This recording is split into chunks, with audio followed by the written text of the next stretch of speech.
The miracles that I put up first, the creation of the universe and the creation of life, these cannot be explained by the evolutionist. They are giant assumptions. They cannot explain where the universe came from. They cannot explain where life came from. They cannot explain where the complexity in life came from. They cannot explain where the information that drives life came from. But what if evolution is true?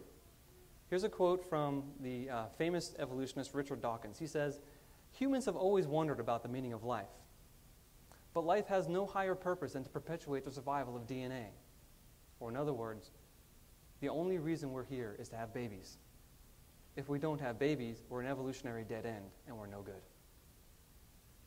Life has no design, no purpose, no evil, and no good, nothing but blind, pitiless indifference." That school shooter in Finland several weeks ago, he understood the blind, pitiless indifference in the evolutionary worldview. He called himself the natural selector and went off and killed some people and then killed himself. He understood the despair and the emptiness. For example, people probably laugh at this, but for example, our relationship to fish. Okay, in the adult form, we don't look anything like fish. But in the embryo form, we have several similarities that disappear in us but are retained in fish.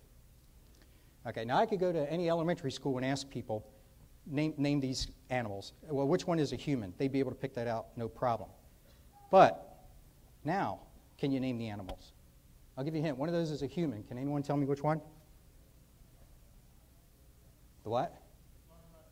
No. Nope.